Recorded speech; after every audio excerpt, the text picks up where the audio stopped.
독서론 부분 읽어보세요. 우리는 지난 시간에 이방인과 유대인을 향한 하나님의 긍휼에 관하여 살펴보았습니다.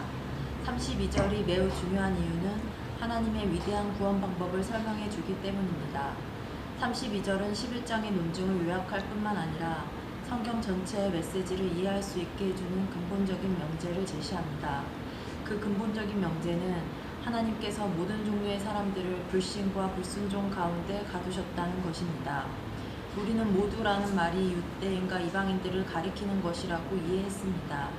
이 일은 하나님께서 이 두 집단에게 모두 긍휼을 베푸시기 위한 목적을 갖고 행하신 것입니다. 이방인들이 그렇게 갇혔을 때가 있었는데 하나님께서 그들에게 긍휼을 베풀어 해방시켰으며 또 유대인들에 대해서도 정확히 같은 일을 행하실 것입니다. 하나님께서 이 방법을 택하신 이유는 모든 사람들에게 후히 베푸시는 하나님의 긍휼의 위대한 원리를 명확히 나타내기 위함입니다. 즉, 이 전체 단락에는 사도 바울의 역사 철학이 담겨 있습니다. 여기에는 하나님께서 인류 전체를 다루시는 방법이 요약되어 있습니다. 오늘 우리는 인류 전체를 다루시는 하나님의 방법에 관해서 공부하겠습니다. 네. 32절은 로마서 11장 전체 요지라고도 할 수 있습니다. 요절이죠. 하나님이 모든 사람을 불순종 가운데 가두두심은 모든 사람에게 긍휼을 베풀려 하심이로다. 첫 번째 문제 읽어보세요.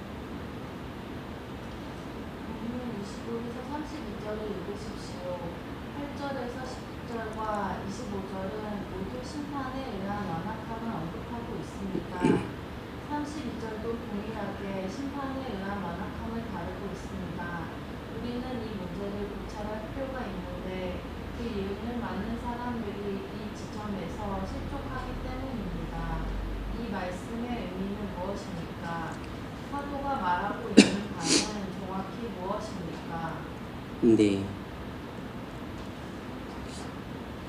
제가 감기가 걸려서 상태가 안 좋아서 가급적 조금 빨리 진행하겠습니다. 8절로 10절은 심판에 의한 완악함을 보여줍니다.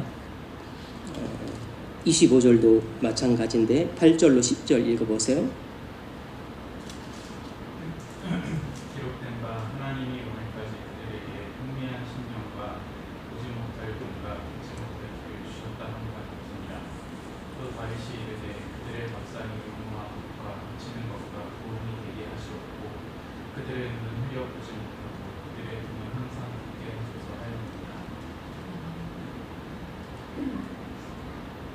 네. 25절.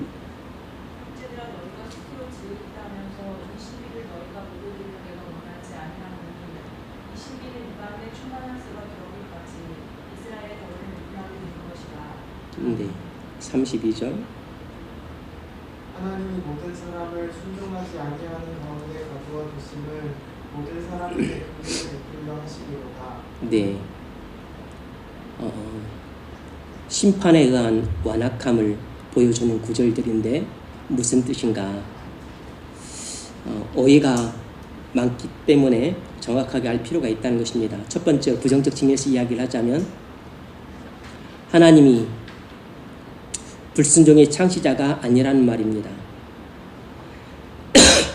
하나님이 불순종의 창시자란 말이 아니라는 것입니다. 하나님은 불순종의 창시자가 아닙니다. 하나님은 죄의 창시자도 아니죠. 사람들은 어떻게 오해를 하냐면 하나님이 이방인들과 유대인들을 불순종하도록 만들었다. 이런 뜻으로 32절을 이해하는 경향이 있습니다.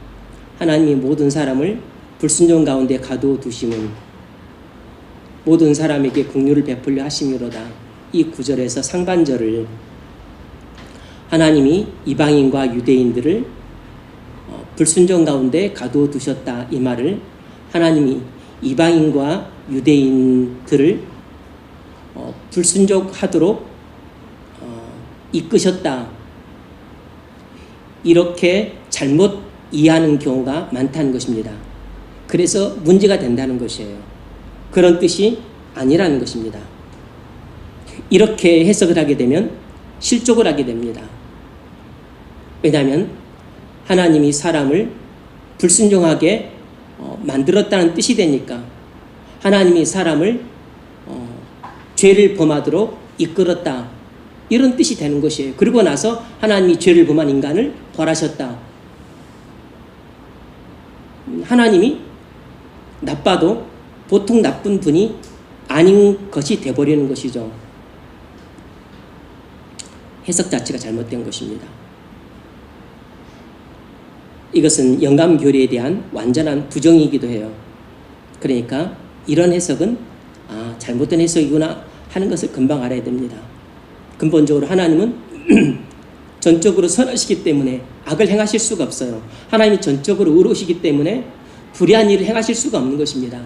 그러니까 이렇게 명백한 교리에 입각해서 성경을 해석했었을 때 명백한 교리에 반하다면 네 해석이 틀린 것입니다. 두 번째로 하나님이 속죄를 위해 죄를 허용하신다고 말하는 것도 아닙니다. 하나님이 속죄를 위해 죄를 허용하신다고 말하는 것도 아니라는 것입니다. 하나님이 자신의 풍성한 국률을 나타내기 위해서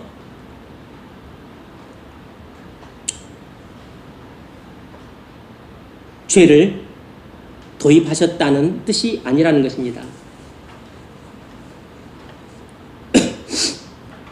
그러면 무슨 뜻인가? 이런 뜻입니다. 사실상 죄는 하나님의 통제를 받고 있다는 것입니다. 이 32절의 뜻을 정확하게 알 필요가 있어요. 사실상 죄는 하나님의 통제를 받고 있다. 하나님이 모든 사람을 불순종 가운데 가둬두셨다. 모든 사람을 이방인들도 유대인들도 불순종 가운데 가둬두셨다. 이 말은 겉으로 볼 때는 아닌 것처럼 보이지만 그러나 실은 속으로는 하나님이 모든 죄를 통제하고 계신다는 것입니다. 더 나아가서 하나님께서 죄까지도 자신의 목적을 이루는데 도움이 되도록 사용하신다는 것입니다. 하나님이 죄까지도 자신의 목적을 이루는데 도움이 되도록 사용하신다는 것이에요. 하나님은 죄까지도 자신의 목적을 이루시는데 사용하신다는 것입니다. 이방인들의 불순종을 이방인들에게 자신의 국률을 나타내는데 도움이 되도록 사용하셨어요. 유대인들의 불순종을 장차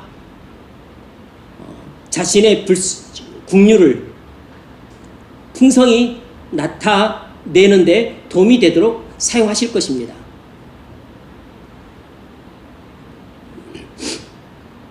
자, 첫 번째로 그 차이가 무엇인가?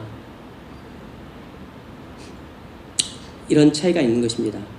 죄가 세상 속에 들어왔을 때 하나님께서 자신의 풍성한 공유를 나타내기 위해 죄를 사용하셨다는 것입니다.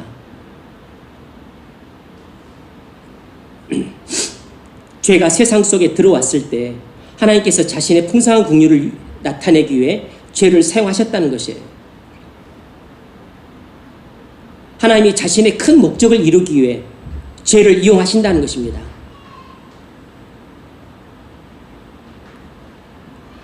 때로는 하나님이 죄와 불신을 더 악화시킴으로써 자신의 국률을 더 분명히 나타내기도 하신다는 것입니다.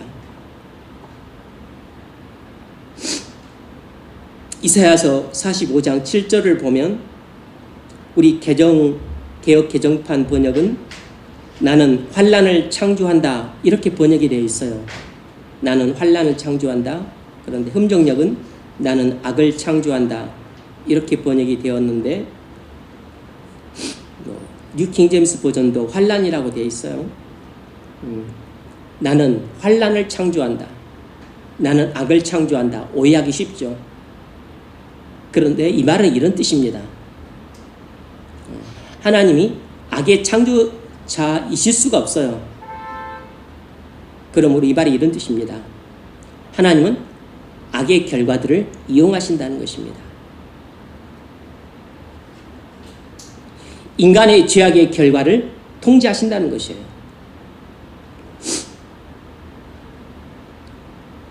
인간의 죄악의 결과들을 통제하신다는 것입니다. 하나님은 모든 악을 지배하십니다. 하나님은 모든 악을 지배하세요. 그래서 하나님이 환난도 만들어내시는 것처럼 보입니다. 1차 세계대전 환난이죠. 하나님이 창조하신 것입니다. 하나님이 악을 창조하셨나? 그 뜻이 아니죠. 동맹국가, 추축국 간의 그런 미움, 대립, 또 반목, 그런 것들을 통해서 1차 대전이 일어나게 만들었던 거죠. 2차 세계대전 환난입니다. 환난. 하나님이 창조하신 거예요. 연합국가, 동맹국 간에 또 그런 서로 야욕, 그걸 가지고 하나님이 이렇게 환난을 창조하신 것입니다. 뭐 할 수 있죠? 하나님은 모든 악을 통제하고 계세요. 하나님은 모든 악을 지배하고 계신 것입니다.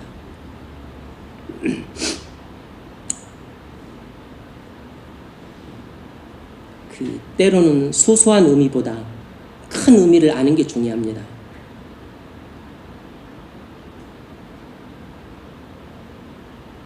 하나님은 모든 죄를 지배하고 계시고 모든 악을 통제하고 계세요.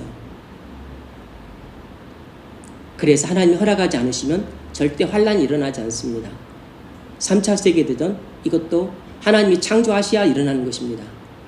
하지 않으시면 안 일어나는 것이에요. 러시아와 우크라이나의 전쟁 하나님이 창조하신 것입니다. 사이좋던 두 나라가 하나님 때문에 싸웠다는 뜻이 아니고 두 나라의 미묘한 갈등, 그들의 또 죄악, 그것들을 가지고 하나님이 사용하시는 것입니다. 그래서 러시아 우크라이나 전쟁이 일어나게 된 것이죠.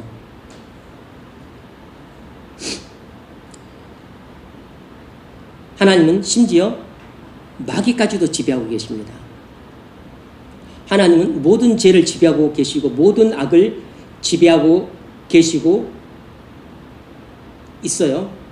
그러니까 하나님은 모든 환난을 창조하실 수 있습니다. 1차 대전, 2차 세계대전, 그리고 동남아를 휩쓸었던 쓰나미, 그리고 또 일본의 후쿠시마 거기 원전 폭발. 하나님이 환난을 창조하시는 것입니다. 스촨성 대지진, 그리고 아프리카의 대기근, 하나님이 환난을 창조하시는 것입니다. 그런데 놀랍게도 하나님은 마귀까지도 지배를 하고 계세요. 마귀도 온갖 죄를 범하고 악을 행하는데 하나님의 허락하시는 범위 안에서만 죄를 범하고 악을 행할 수 있습니다. 욥기가 아니고 로마서 9장 17절. 성경이 바로에게 이르시되 내가 이 일을 위하여 너를 세웠으니 곧 너로 말미암아 내 능력을 보이고 내 이름이 온 땅에 전파되게 하려 함이라 하셨으니. 네, 이것은 애굽의 바로에게 하신 말씀이죠. 내가 이 일을 위하여 너를 세웠으니 곧 너로 말미암아 내 능력을 보이고 내 이름이 온 땅에 전파되게 하려 함이라. 하나님의 구원의 영광을 보이기 위해서 바로의 마음을 강팍하게 내버려 두셨고 더욱 강팍하게 만드셨어요. 그래서 하나님의 구원의 영광을 최대치로 끌어올린 것입니다. 그래서 홍해에서 바로의 군대는 수장되고 그리고 하나님 백성들은 구원받고 그러니까 원수들은 괴멸되고 그리고 하나님 백성들은 구원받음으로써 하나님의 영광이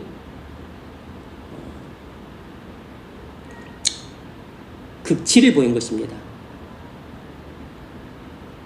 이것은 하나님이 바로의 마음을 강팍하게 하셨기 때문이에요.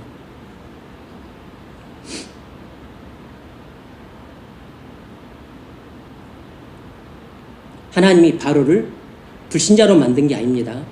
죄인으로 만든 게 아니에요. 이미 바로는 불신자였습니다. 바로는 이미 죄인이었어요. 그런데 그 죄 때문에 그의 마음은 강팍하게 되었고 그의 불신 때문에 그의 마음은 더 강팍하게 되었는데 강팍한 마음을 하나님이 내버려 두시고 그리고 어떤 의미에서는 더 강팍하게 만드신 것입니다. 그래서 바로의 마음을 최대로 강팍하게 만드신 것이에요. 이것은 하나님이 하나님 백성에게 보이시는 그 긍휼을 가장 풍성하게 나타내시기 위함이에요. 동시에 원수들에게 진노하시는 하나님의 심판을 최대한 나타내시기 위함입니다. 그러니까 하나님은 자신의 영광을 최대한 드러내기 위해서 하나님은 모든 죄를 통제하고 계시고 모든 악을 지배하고 계신 것입니다. 그리고 모든 그 악인들의 마음도 주장하고 계시고 그리고 모든 사람의 마음도 하나님이 다 지배하고 계신 것이에요.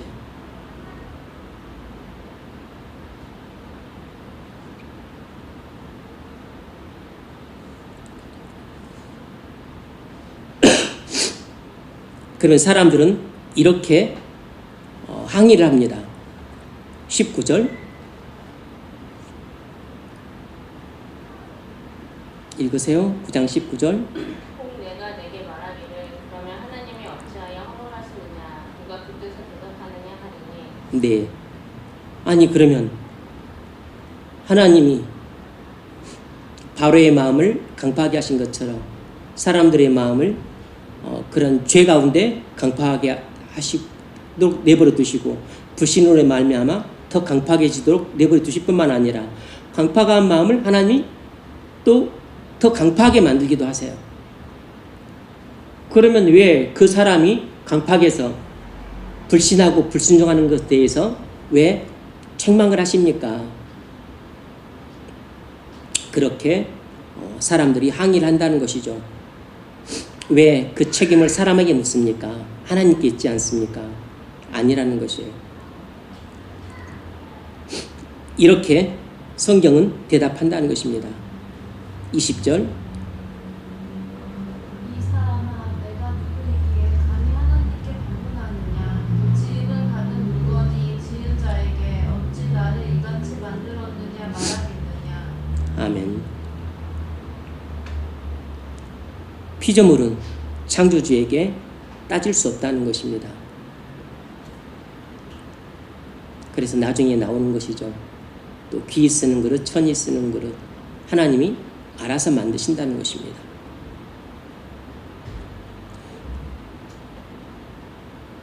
뭔가 답답하죠? 뭔가 좀 찝찝해요. 왜죠? 우리가 이 구절을 이성적으로 다 납득이 안 되기 때문입니다.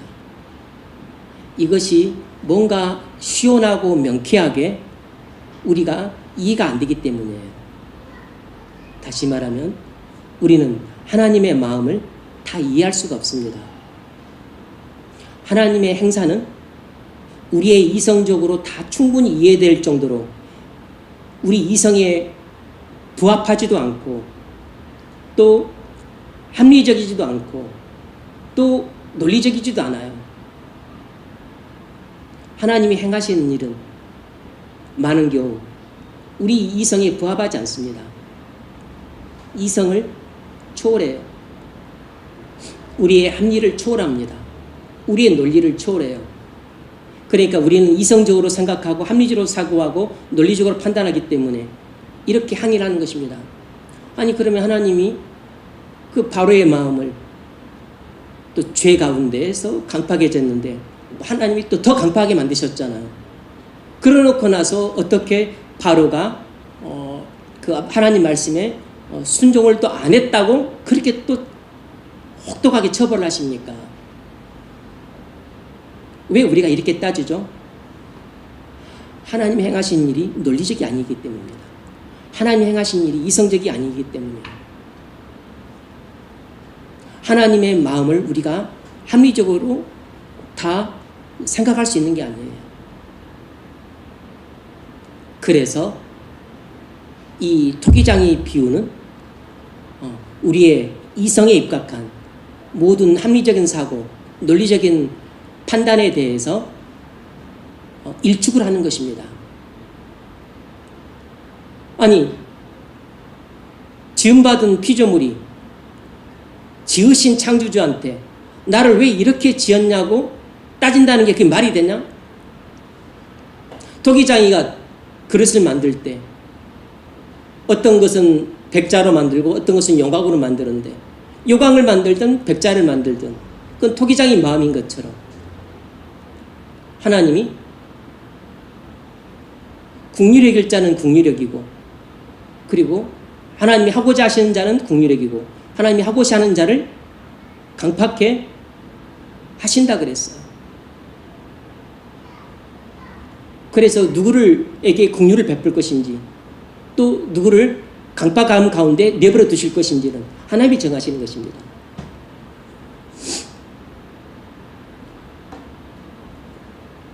원래 죄로 인해 마음이 강팍해요. 원래 불신으로 인해 마음이 더 강팍하게 되었습니다. 그런데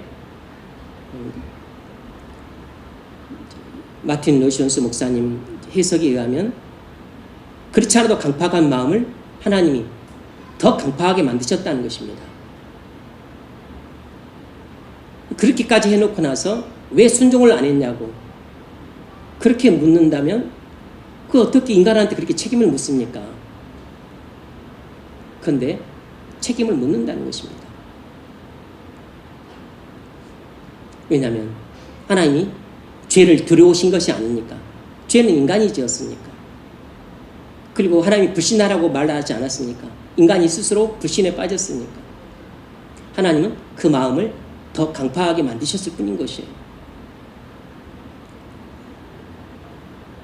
그래서 여러분이 토기장의 비유를 여러 번 들었어도 뭔가 알듯하긴 한데 그렇게 시원하고 유쾌하고 통쾌하지 않았을 것이에요.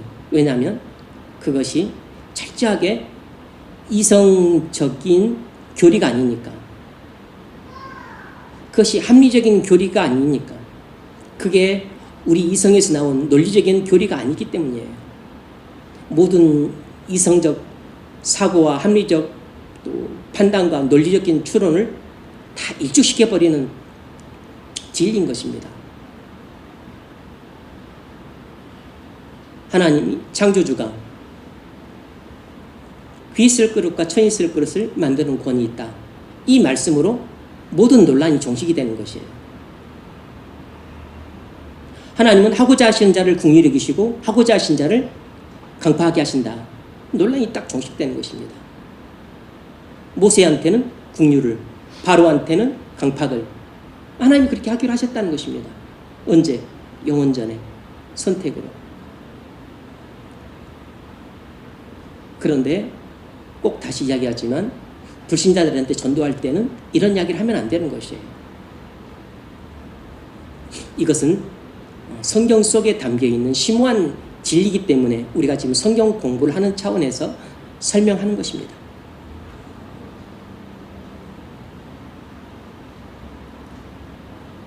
우리는 하나님의 마음을 완전히 이해할 수 없어요. 계시된 것 갖고도 우리는 계시조차 완전히 이해할 수가 없어요. 그런데 하나님의 많은 부분은 계시도 안 됐어요. 그러니 지금 우리가 이렇게 타락한 몸을 가진 상태에서는 계시된 것조차도 지금 충분히 이해를 못하는데, 이 정도밖에 이해를 못하는데 또 이 정도는 이해를 못해. 계시 안 된 부분들은 당연히 이해를 못하는 것입니다. 보이주나 안 보이주나. 뭐 언제 우리가 그것들을 다 받아들일 수 있나. 영화로운 몸을 입었었을 때 그때는 아무런 걸림돌 없이 우리가 그것들을 다 받게 되는 것이죠. 그때는 눈으로 보고 귀로 듣고 손으로 만지고 코로 냄새를 맡을 것이니까. 뭐 그렇다 그래서 우리가 하나님을 다 완벽하게 그때는 이해를 하게 될 것이다, 그런 뜻은 아닙니다. 하나님은 영이시고 무변광대하시기 때문에 그때도 다 알지는 못할 것이에요.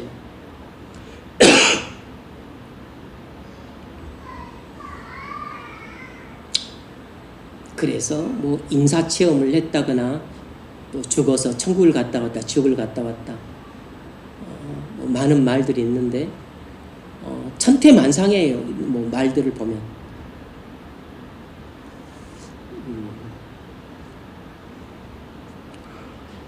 우리가 확실하게 믿을 수 있는 것은 계시록이죠. 이 계시록에 나와 있는 걸 우리가 그냥 잊고 지나가니까 그렇지, 사실 그것을 우리가 다 뭐 이해하거나 뭐 납득하거나 다 그런 것은 아니죠.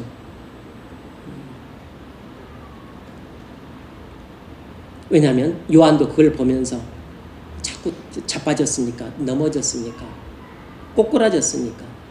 꼬꾸라졌다는 얘기는 너무 충격이어서 볼 수 없었다는 뜻입니다. 도무지 이해할 수 없었다는 뜻이에요. 너무 눈이 부셔서 볼 수조차 없었다는 뜻입니다. 그러니까 지금 실제로 하나님 나라의 일은 볼 수조차 없고 들을 수조차 없고 말할 수조차 없는 것이에요.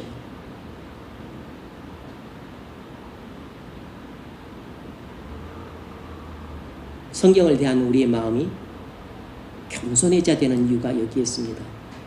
우리는 하나님이 자신에 대해서 일부분 계시해 주셨는데 계시해 준 것조차도 우리는 이해를 할 수가 없어요.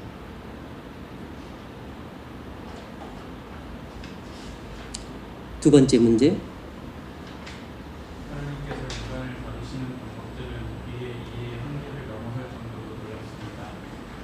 이때 우리가 취해야 하는 태도는 무엇입니까? 네.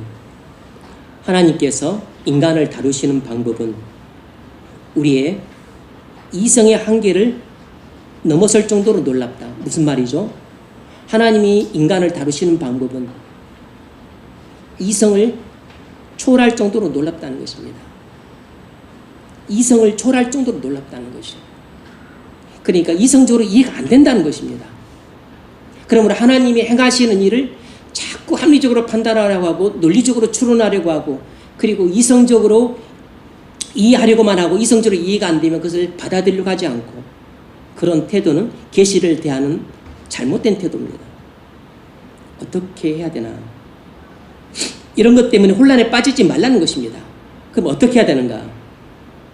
하나님이 우리를 축복에 들어가도록 허용하셨다는 사실에 경탄과 찬양과 감사를 올리라는 것입니다.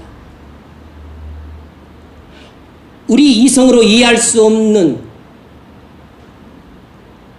인간을 다루시는 하나님의 방법에 대해서 막 너무 혼란스러워하고 모르겠다고 그냥 나자빠지고 그렇게 하지 말고, 내가 이성적으로 이해가 안 되지만 그럼에도 불구하고 하나님이 우리에게 구원의 은총을 베푸셨다는 사실에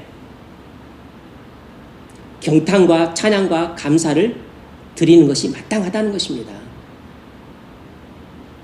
그러므로 우리는 성경에 나와 있는 모든 내용을 이성적으로 꼭 다 이해할 필요가 없어요. 왜냐하면 어차피 일부분의 내용은, 상당 부분 내용은 이성적으로 이해가 안 되는 것입니다. 왜 이성적으로 이해가 안 될까요? 하나님이 이성 적이기도 하시지만 이성을 초월하시는 분이시기 때문에 하나님이 하시는 생각이나 판단이나 일은 이성에 부합해서 하기도 하시지만 그냥 이성을 초월해서 하시는 경우도 허다한 것입니다. 이것이 바로 심판에 의한 완악함의 사례가 그런 경우예요. 아니, 하나님의 심판으로 해서 더 완악하게 만들어 놓고 나서 왜 또 완악하다고 심판을 하십니까? 이해가 안 되죠. 하나님이 행하신 일이 이성을 초월했기 때문에 이해가 안 되는 것입니다.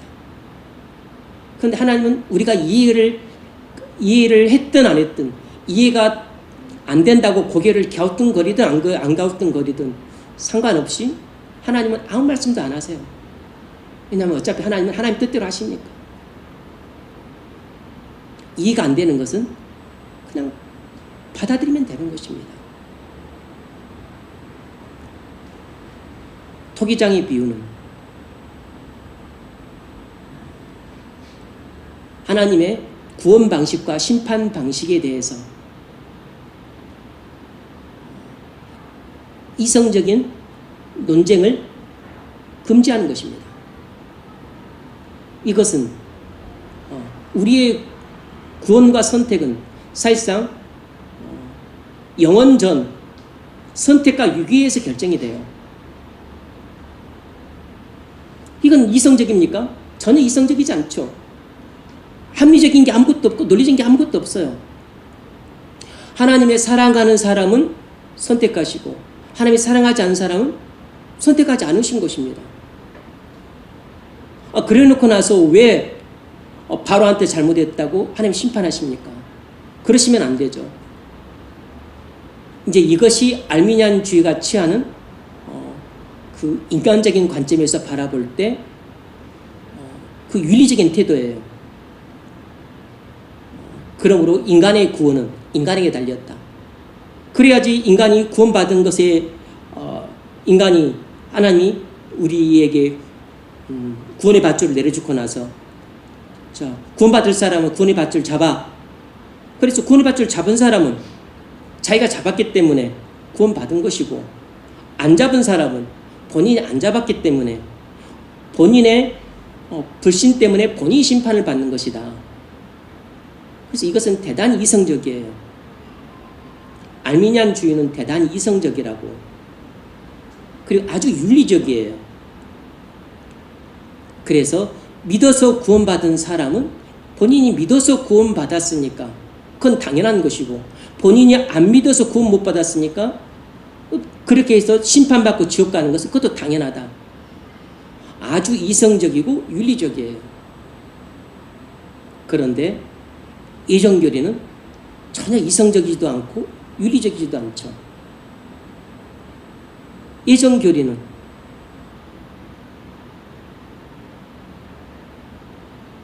토기장이 비우는 겁니다. 하나님이 귀 쓸 그릇을 만드시고 천이 쓸 그릇을 만드시는 권한이 있다는 것입니다.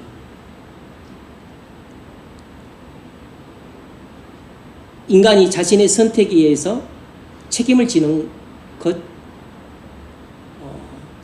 그건 하나님의 구원을 이성적으로 이해하려고 짜맞춘 것이에요. 그래야만 인간에게 윤리적인 책임을 물을 수 있기 때문입니다.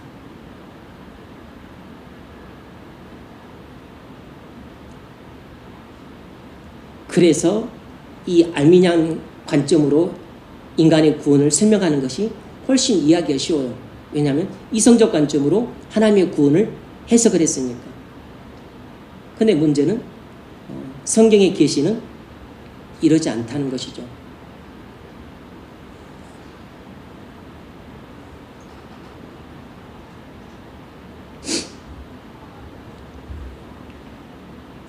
이성적으로 치자면 모든 인간은 다 지옥 가는 게 마땅해요. 그것이 가장 이성적인 겁니다. 왜냐하면 아담의 범죄로 아담 안에서 태어난 모든 사람은 원죄를 갖고 태어나서 자범죄를 범해서 다 하나님의 심판을 받아 마땅해요. 그러니까 이것이 가장 이성적이에요. 이것이 가장 합리적이에요. 이것이 가장 논리적 추론입니다. 그런데 하나님이 굳이 그렇게 하실 필요가 없었는데 하나님이 우리를 국률해 계셨죠. 그래서 얼마를 구원하기로 작정하신 것입니다. 이건 전혀 이성적이지 않아요.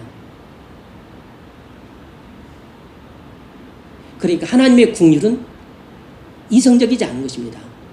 하나님의 은혜는 이성적이지 않은 것이에요. 하나님의 국률은 합리적이 아니에요. 하나님의 은혜는 합리적이 아니라고.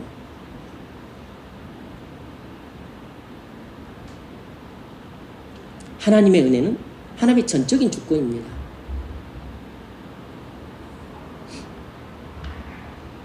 제임스 데니 교수는 이런 말을 했습니다. 읽어보세요.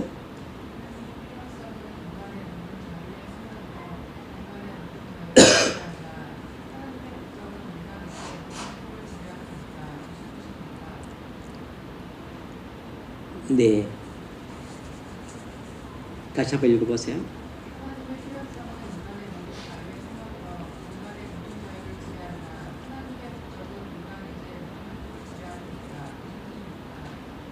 네.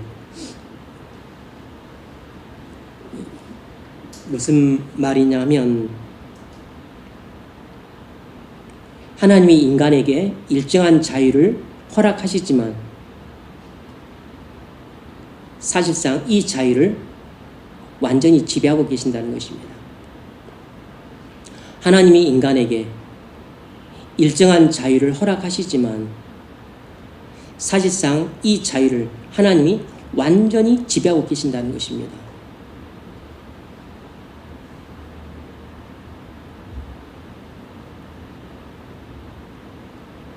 그러므로 인간의 모든 행동 중에서 하나님의 절대 주권을 벗어나서 행해질 수 있는 행동은 아무것도 없는 것이에요.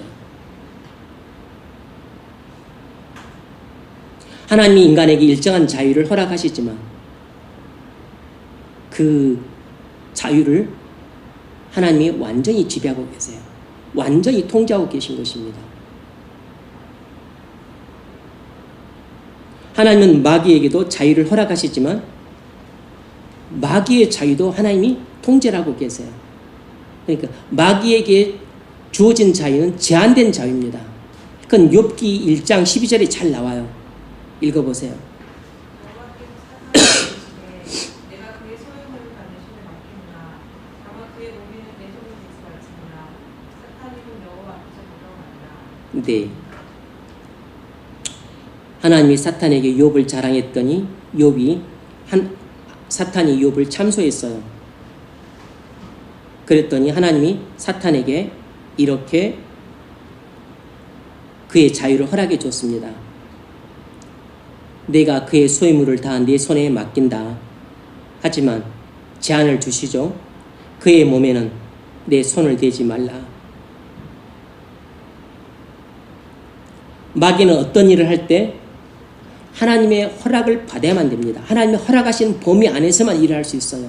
하나님이 허락하지 않으시면 마귀는 절대로 그 일을 할 수 없습니다.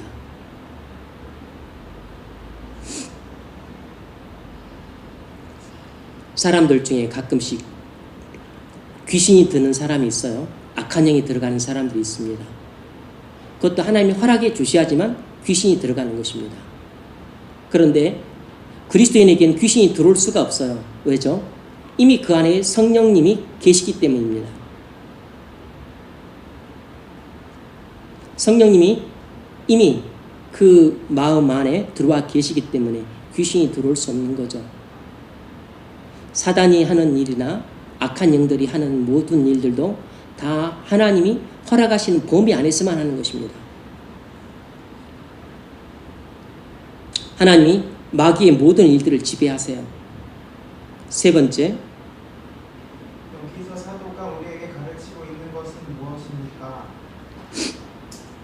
하나님이 인간의 불순종을 밀고 나가시는데 어디까지 밀고 나가시냐면 하나님의 국률만이 우리를 구원하실 수 있다는 사실이 분명해질 때까지 밀고 나가신다는 것입니다.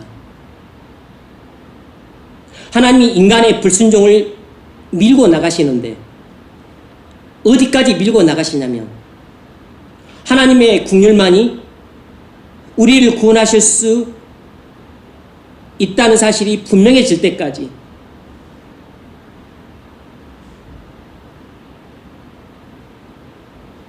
그 사람이 불순종하도록 밀고 가신다는 것입니다.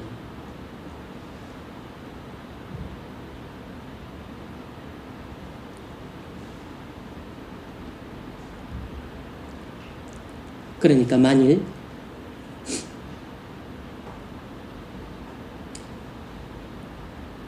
여러분이 불순종을 하는데 계속 불순종을 해요. 고집스럽게 불순종합니다. 계속 권면해도 돌이키지 않고 회개하라고 권면해도 회개하지 않고 계속 불순종하고 끝까지 불순종하고 마음이 완고해져서 불순종하고 더 불신에 빠져서 더 불순종을 해요. 그건 하나님이 여러분을 계속 불순종하도록 하나님 밀고 가고 계신 것입니다. 나중에 무슨 일이 일어나도 무슨 일이 일어납니다. 하나님이 손으로 여러분을 치시든지 아니면 하나님이 말씀으로 여러분을 찾아오시든지 일어나도 뭔 일이 일어나게 일어날 거예요.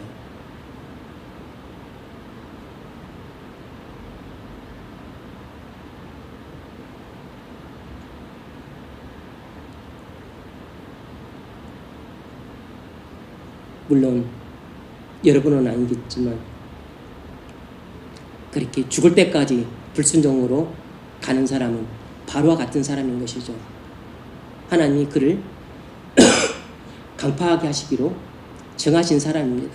죽을 때까지 강파하게 될 수 있죠.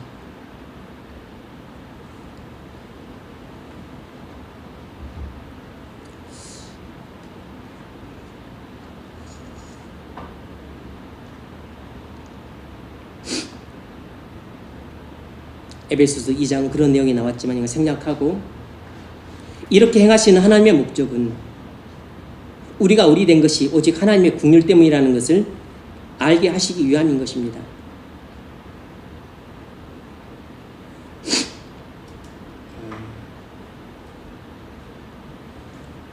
자, 두 번째 문제 읽어보십시오. 본문 32절을 읽으십시오. 예언은 종종 사람들을 혼란에 빠뜨릴 뿐만 아니라 불행하게도 사람들을 분열시킵니다. 그래서 예언에 대한 해석의 문제는 중요합니다. 일반적으로 우리는 예언을 어떻게 해석해야 합니까? 네. 자, 에베소서 2장 1절을 좀 살펴봅시다. 한번 보고 갑시다. 에베소서 2장 1절로 10절 읽으세요. 그는 허물과 죄로 죽었던 너희를 살리셨도다. 그때 너희는 그 가운데서 행하여 이 세상 풍조를 따르고 공중의 권세자를 따랐으니 곧 지금 불순종의 아들들 가운데서 역사하는 영이라. 전에는 우리도 다 그 가운데서 우리 육체의 욕심을 따라 지내며 육체와 마음에 원하는 것을 하여 다른 이들과 같이 본질상 진노의 자녀였더니 긍휼이 풍성하신 하나님이 우리를 사랑하신 그 큰 사랑을 인하여 허물로 죽은 우리를 그리스도와 함께 살리셨고 너희는 은혜로 구원을 받은 것이다. 또 함께 일으키사 그리스도 예수 안에서 함께 하늘에 앉히시니 이는 그리스도 예수 안에서 우리에게 자비하심으로써 그 은혜의 지극히 풍성함을 오는 여러 세대에 나타내려 하심이라. 네. 우리가 태어날 때부터 하나님의 진노의 자녀로 태어나서 내내 불순종 가운데 살다가 하나님의 풍성한 국률을 입게 된 것입니다. 그래서 하나님의 자녀가 되었다는 것이에요. 20년, 30년, 40년, 50년 그렇게 내내 평생토록 불순종 가운데 살다가 하나님의 국률이 아니면 구원받을 수 없는 지경에 이르렀었을 때 하나님이 풍성한 국률로 찾아오셔서 우리를 구원하셨다는 것이에요. 8절. 너희는 그 은혜에 의하여 믿음으로 말미암아 구원을 받았으니 이것은 너희에게서 난 것이 아니요 하나님의 선물이라. 행위에서 난 것이 아니니 이는 누구든지 자랑하지 못하게 함이라. 우리는 그가 만드신 나라 그리스도 예수 안에서 선한 일을 위하여 지으심을 받은 자니 이 일을 하나님이 전에 예비하사 우리로 그 가운데서 행하게 하려 하십니다. 아멘. 자, 두 번째 문제 다시 한번 읽어보세요. 본문 32절을 읽으십시오. 예언은 종종 사람들을 혼란에 빠뜨릴 뿐만 아니라 불행하게도 사람들을 분열시킵니다. 그래서 예언에 대한 해석의 문제는 중요합니다. 일반적으로 우리는 예언을 어떻게 해석해야 합니까? 네, 우리는 예언을 어떻게 해석해야 되는가? 세 가지를 말씀드리겠습니다. 첫 번째는 예언은 예언사가 아니라는 것입니다. 예언은 예언사가 아니라는 것입니다. 예언의 역사가 아니라는 것이에요. 이것은 찰스 하츠의 말인데, 역사의 임무는 우리에게 과거에 일어난 지식과 정보를 전달해 주는 데 있어요. 이것이 역사의 임무입니다. 그런데 예언은, 예언사가 아니라는 말은 예언을 미래를 알려주는 것으로 생각해서는 안 된다는 뜻입니다. 예언을 예언사로 생각하지 말라는 것은 예언을 우리에게 미래를 알려주는 내용으로 생각해서는 안 된다는 것입니다. 하나님은 우리에게 미래에 장차 어떤 일들이 일어날 것인지를 알려주시기 위해 예언하신 것이 아니라는 것이에요. 그러면 하나님이 예언하신 목적은 뭔가? 그건 주로 구속사를 위해 예언을 하신 것입니다. 그리스도의 구속사를 위해서 필요에 따른 것만 예언을 하신 것이에요.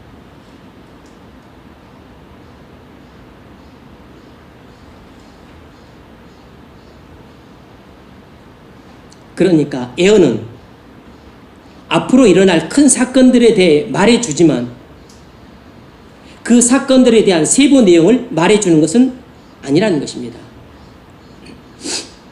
앞으로 일어날 큰 사건들에 대해 말해주지만 그 사건들의 세부적인 내용을 구체적으로까지 말해주지는 않는다는 것입니다. 이런 것이죠.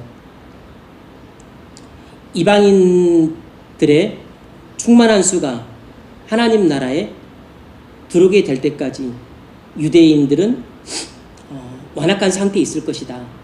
이게 예언이에요. 그리고 이방의 충만수가 들어오면 그때부터 유대인들의 집단적인 회심이 있을 것이다. 이게 큰 일이라고. 큰 일.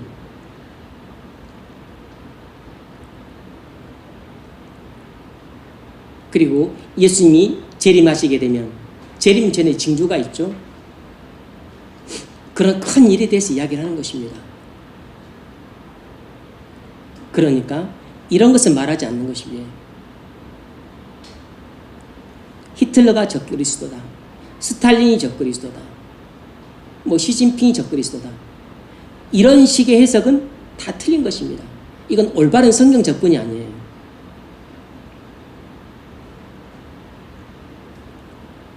(1차) 대전은 이렇다. (2차) 대전은 저렇다.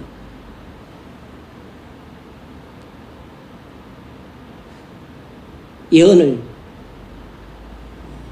지구의 역사에서 일어난 모든 구체적인 일들과 하나하나 대입시켜가면서 그런 식으로 해석하려고 하는 태도는 예언을 오해했을 뿐만 아니라 잘못 적용하고 있는 겁니다.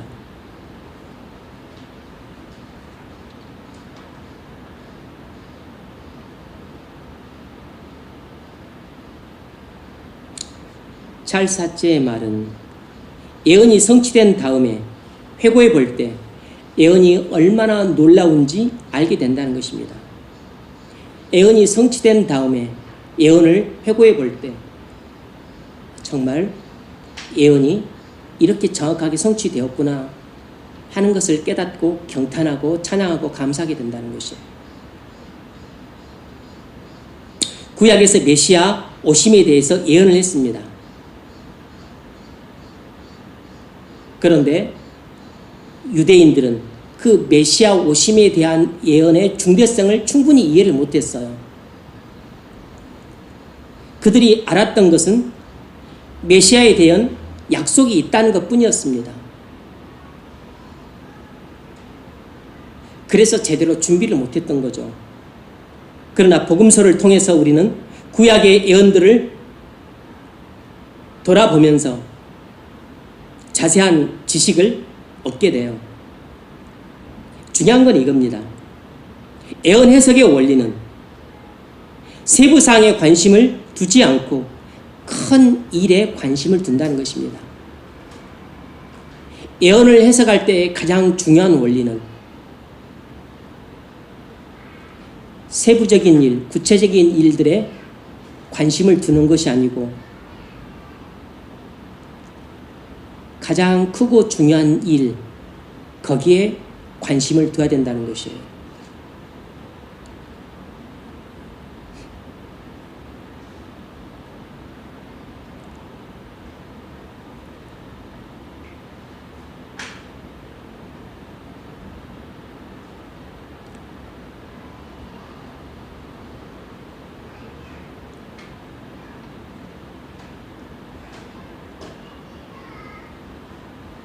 두 번째로, 예언을 해석하는 데 있어서 가장 큰 위험은 없는 내용을 본문에 삽입하는 것입니다. 예언을 해석하는 데 있어서 가장 큰 위험은 없는 내용을 본문에 삽입하는 것이에요. 왜 그런 짓을 하죠? 마음에 어떤 의도를 갖고 있기 때문에 그 의도를 이것저것에서 찾아 맞추려고 하는 것입니다. 마음에 어떤 의도를 갖고 있기 때문이에요. 그래서 그 의도를 이루기 위해서 이것저것에서 꽤 맞추려고 하는 것입니다. 그래서 찾는 것이 없을 때 교묘하게 집어넣어요. 이런 일을 사이비 집단이 많이 하죠. 사이비 집단은 전부 이런 식으로 예언을 아전인수격으로 해석을 해요.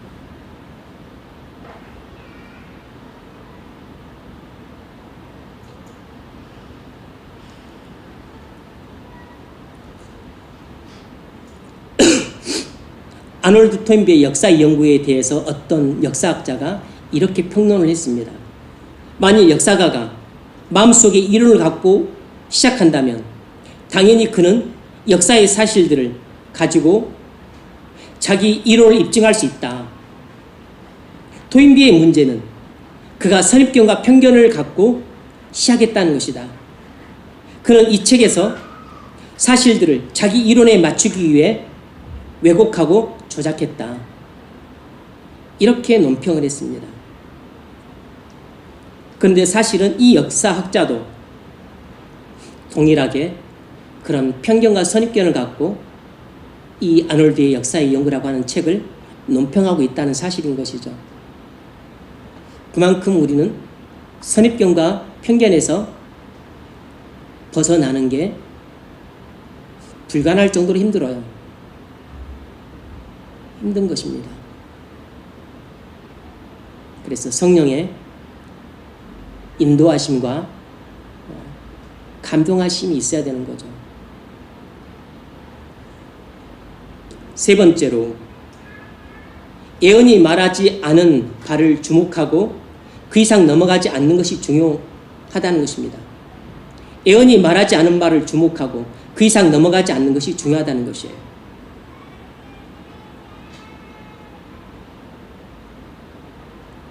예언이 말하지 않은 바를 주목하고 그 이상 넘어가지 말아야 됩니다. 바울이 여기서 말하지 않은 내용이 뭐죠? 천년왕국과 재림에 대해서 말하지 않았습니다. 그리고 두 번째로, 유대인들이 팔레스타인 땅을 회복할 것이라는 것을 말하지 않았어요. 또 세 번째로는 유대 민족이 특별한 자리를 차지할 것이라고도 말하지 않았습니다. 그럼 바울은 뭘 말했죠? 유대 민족이 때가 되면 대대적으로 회심하게 될 것이다 라고 말했을 뿐이에요. 그러니까 이 이야기를 통해서 천년왕국이나 재림을 말해서는 안 되는 겁니다. 유대인들이 팔레스타인 땅을 회복할 것이라고 말하고 있다고 그렇게 거짓 유출을 해서도 안 돼요.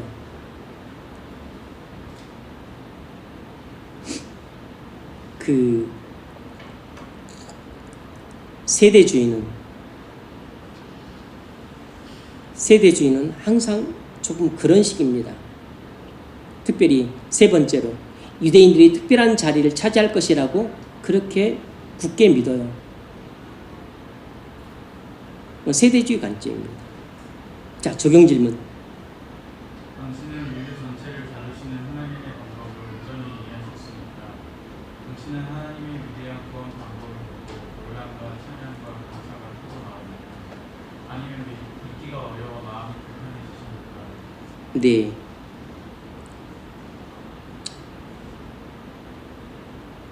이것이 하나님이 이방인과 유대인을 구원하시는 방법입니다. 하나님은 모두를 불순종 가운데 가두어 두심은 긍휼을 베풀려 하심이로다.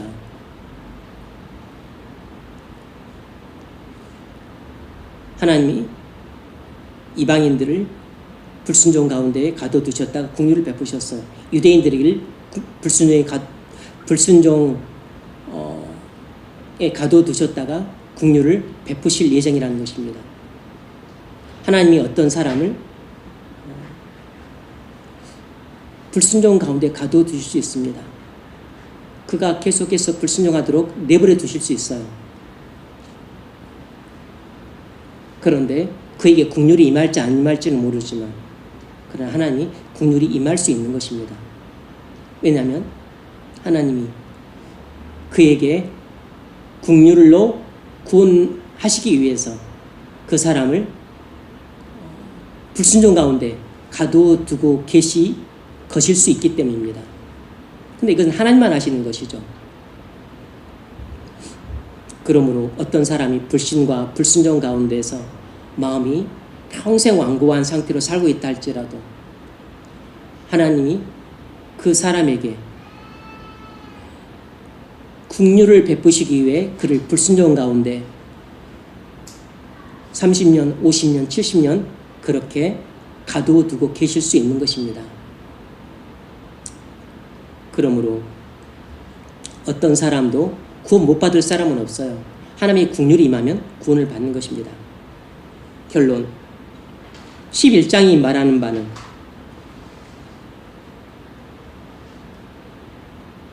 이방인의 충만한 수가 들어오고 유대인 대다수가 들어오면 그때는 엄청나게 놀라운 믿음의 시대가 될 것이라는 것입니다.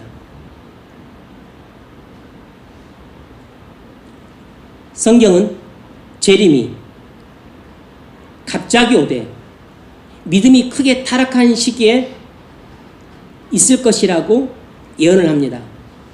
재림은 믿음이 타락한 시기에 갑자기 있을 것이라고 예언을 해요. 따라서 지금 유대인들의 대대적인 회심은 재림 때에 일어날 일이 아닌 것입니다. 당연히 그때 일어날 일이 없죠. 유대인들의 대대적인 회심은 영광의 시기인 거죠. 영광의 시기. 그러니까 재림 때 일어날 일이 아니고 재림 전에 일어날 일입니다. 재림 전에. 뭔 말인지 아셨죠? 유대인들의 대대적인 회심은 재림 때 일어날 일이 아니고 재림 전에 일어날 일이에요. 왜냐하면 그때가 영광의 시기니까. 영광의 시기 다음에 무슨 시기가 온다고요? 타락의 시기가 옵니다. 타락의 시기. 타락의 시기가 왔을 때 그때 갑자기 그리스도께서 재림하실 것입니다.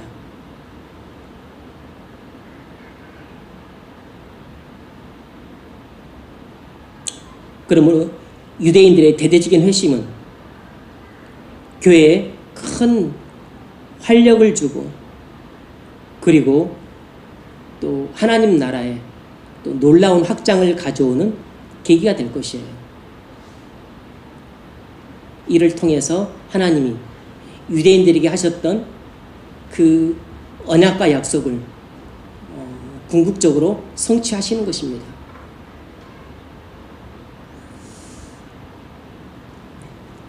오늘은 32절을 중심으로